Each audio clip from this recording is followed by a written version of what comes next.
দুনিয়াতে আল্লাহ যত পরীক্ষা পাঠান, বিপদ আপদ দেন, সব চাইতে বেশি বিপদ দেন নবীদেরকে, তারপরে আউলিয়াদেরকে, শহীদদেরকে, তারপরে আউলিয়াদেরকে, তারপরে সাধারণ মুমিন বান্দাদেরকে সব চাইতে বেশি বিপদ দেয়। আদ-দুনিয়া সিজনুল মুমিন ওয়া জান্নাতুল কাফির। রাসূল বলেছেন, মুমিনদের জন্য এই দুনিয়া হলো একটা জেলখানা।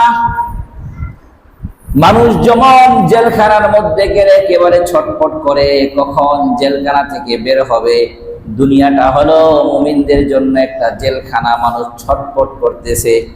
মুমিন সব সময় ছটফট করবে, এই দুনিয়া ছেড়ে কখন চলে যাবে, কখন জান্নাতে যাবে, কখন আল্লাহর সাথে সাক্ষাৎ হবে, আল্লাহ কেমন জান্নাতের মধ্যে দেখবে। যে আল্লাহকে না দেখে প্রত্যেক দিন 5 বার তার কদমে সেজদা করেছে, তাকে দেখে নাই, কেমন হবে আল্লাহ, ওইটা দেখার জন্য মুমিন ছটফট করে। কখন চলে যাবে দুনিয়া ছেড়ে, এটা মুমিনের একটা বৈশিষ্ট্য। এই জন্য দুনিয়া হলো মুমিনের জন্য কি জেলখানা, আর কাফিরদের জন্য দুনিয়া হলো জান্নাত। তারা জানে যা কিছু পাবে, যা কিছু করবে, সব কিছু এই দুনিয়ার মাঝেই পাবে। ফিফা ওয়ার্ল্ড কাপ, বিশ্বকাপ, কত নাজ নিয়ামত, দেখতে ভালোই লাগে, লাগে না? গতকালকে আগের দিন আমি ফজরের সময় একটা স্ট্যাটাস দিচ্ছি, আজকে যারা ফজরের নামাজ পড়ছেন আলহামদুলিল্লাহ বলে, দেখলাম যে 500 জনে আলহামদুলিল্লাহ লিখছে। আমি তো অবাক, কিরে স্ট্যাটাস তো আমি সারা বছরই দিই, আজকে 500 জন, কারণ কি? ফজরের পরে ওই যে 4টার সময় নামাজ হয়, 4:30টার সময় দিয়ে দেখছি যে আর্জেন্টিনার কোনো খেলা না, ব্রাজিলের খেলা, অনেক মানুষ জিতছে, অনেক সেলিব্রেশন করতেছে, অথচ সারা বছরে একবার এই সময় ঘুমতে ওঠে না। ভালো লাগে, অথচ এটা কার ভালো লাগা? শয়তানের। মানুষ বুঝতে যায় না। এই জন্য কাফেরদের যা কিছু আছে সব কিছু দুনিয়াতে, আর মুমিনের যা কিছু আছে সব কিছু জান্নাতে। মুমিন কখনো বুঝতে চায় না জান্নাতের এত নিয়ামতের কথা রাসূল বলেছেন, সাহাবা একদম পাগল হয়ে যেত জান্নাতের কথা শুনলে। রাসূল নিয়ামত বর্ণনা করতেছেন, এত সুন্দর জান্নাত। আমাদের সংসদ ভবন কেউ দেখছেন? দেখবেন দুনিয়াতে উন্নত যত সিটি আছে, ভিলা আছে, এগুলোর সামনে লেক আছে, লেক, পানির ঝর্ণা আছে না?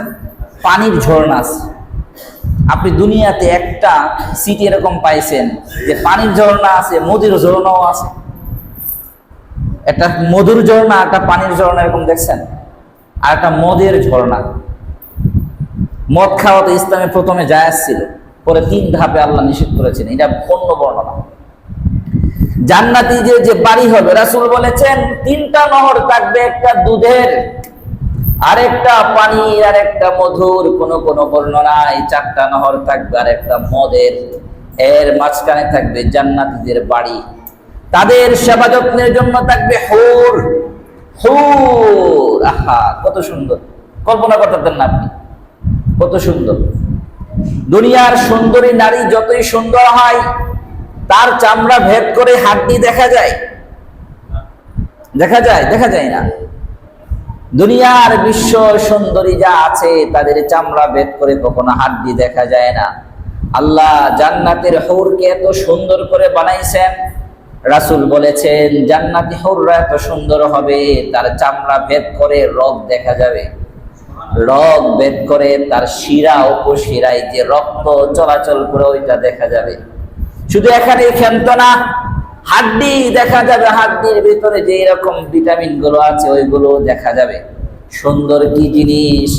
ওই জান্নাতি নারী যদি একবার দুনিয়ার মধ্যে থুতু ফেলতো, সারা দুনিয়া মেশকা আম্বরের মতো গন্ধ হয়ে যেত। ওই জান্নাত রাইখা ফিফা ওয়ার্ল্ড কাপের নাচ দেখি মুসলমান। এক সাহাবী, কালো হাবশি সাহাবী, কালো হাবশি, ঘটনা শুনেন, ঈমান তাজা হবে। যুদ্ধের ময়দান, সব সাহাবা একরাম কাতারে দাঁড়িয়েছেন যুদ্ধ করার জন্য। কালো হাবশি সাহাবী যুদ্ধের ময়দানে গিয়েছে, মুহাম্মদ আমি ইসলাম গ্রহণ করতে চাই। রাসূল বলেছেন তুমি এই মুহূর্তে ইসলাম গ্রহণ করবা। এই তো যুদ্ধ চলতেছে, তুমি গেলেই শহীদ হয়ে যাইবা। বলতেছেন মুহাম্মদ আমাকে কালিমা পড়ান। রাসূল বলেছেন আশহাদু আল্লা ইলাহা ইল্লাল্লাহ ওয়া আন্না মুহাম্মাদুর রাসূলুল্লাহ, কালিমা পড়ছেন। এরপরে যুদ্ধ করার মতন তরবারি নাই। রাসূল বলেছেন ওই যে খেজুরের একটা ঢাল ভেঙে নিয়ে আসো। কালো হাফসি সাহাবী, গোলাম ছিল অন্য একজনের, ওখান থেকে সে ইসলাম গ্রহণ করছে। রাসূল ছোট্ট একটা শুকনো খেজুরের ঢাল তার হাতে দিলেন আর বললেন ওই যে সাহাবায়ে একরাম যুদ্ধে যাচ্ছে তাদের সাথে যুদ্ধে যাও। যুদ্ধ করতে করতে একটু পরে যখন যুদ্ধ শেষ হয় ওই কালো সাহাবী শহীদ হয়ে গেছে। সুবহানাল্লাহ পড়েন। আমাকে শহীদ করে সেই মিছিলে শামিল করে নিও, আমাকে শহীদ করে সেই মিছিলে শামিল করে নিও। দুনিয়াতে যত মৃত্যু আছে সব চাইতে দামি মৃত্যুর নাম কি? শাহাদাত। এর চাইতে দামি মৃত্যু নাই। ওই সাহাবী মারা গেলেন, রাসূলের সামনে আসছেন, রাসূল দেখে হাসতেছে। অন্যান্য সাহাবায়ে একরাম জিজ্ঞেস করলেন ইয়া রাসূলুল্লাহ কত যুদ্ধে আপনার সাথে গেলাম, এমন দৃশ্য তো আমরা কখনো দেখি নাই। সাহাবীর লাশ আপনার সামনে রাখা হলো আর আপনি দেখে হাসতেছেন। রাসূল বললেন তার লাশকে দেওয়ার জন্য আসমান থেকে 2 দল ফেরেশতা এসেছে, এসে তার লাশ নিয়ে কারাকারি করতেছে। কে তার রূহ নিয়ে আল্লাহর কাছে যাবে? সুবহানাল্লাহ পড়েন। এত দামি তার রূহ নিয়ে 2 দল ফেরেশতা মারামারি করতেছে।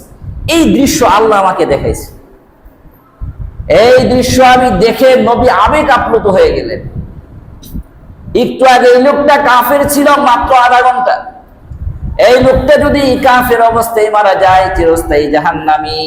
ইসলাম গ্রহণ করলেন, এক ওয়াক্ত নামাজও পড়ে নাই, একবার রোজাও রাখে নাই, রাখছে? মারা গেলেন, তার লাশ নেয়ার জন্য ফেরেশতাদের মারামারি। শহীদের মৃত্যু কি জিনিস?